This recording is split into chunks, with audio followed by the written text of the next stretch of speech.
In this video lecture, we will talk about what is nominal and effective interest rate. So, what is the relationship between them also? So,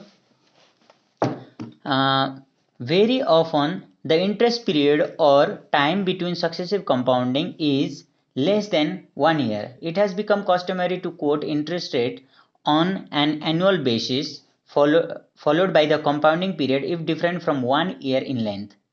For example, if the interest rate is 6% per interest period and the interest period is 6 months, it is customary to speak of this rate is 12% compounding semi-annually. Here the annual rate,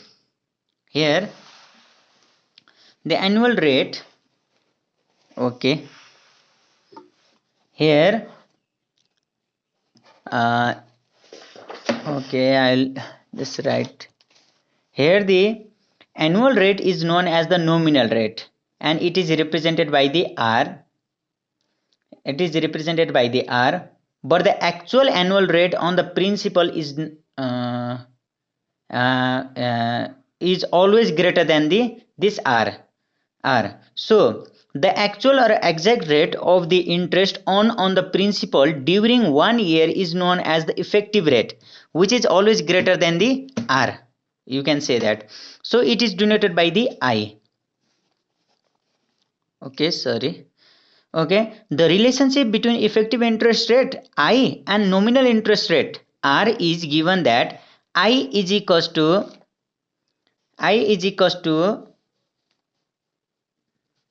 1 plus R by M power M minus 1. That is, if you represent in this type of functional form, then it is written like this: f given p comma r by m comma m minus 1, where m is the number of compounding period per year.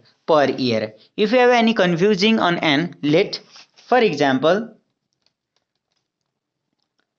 the nominal interest rate, for example,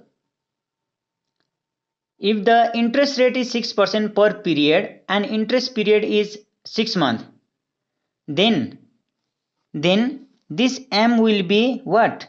In 12 month, 12 divided by 6, it will give 2. So this is the number of compounding period. How many times the compounding occur? If the interest rate is 6% per annually, then what is the number of compounding period per year? It is 2. If the compounding period, if the compounding period nominal interest rate of 6% per week, then within an year we'll calculate in year number of compounding period per year will be 52, because we know that in an 365 days there are 52 weeks. Okay, no problem. This is this value. Okay, m, no problem. So this is the relationship between I and R in word. This is what is the relationship? It means I means effective interest rate, R means nominal interest rate. I is always greater than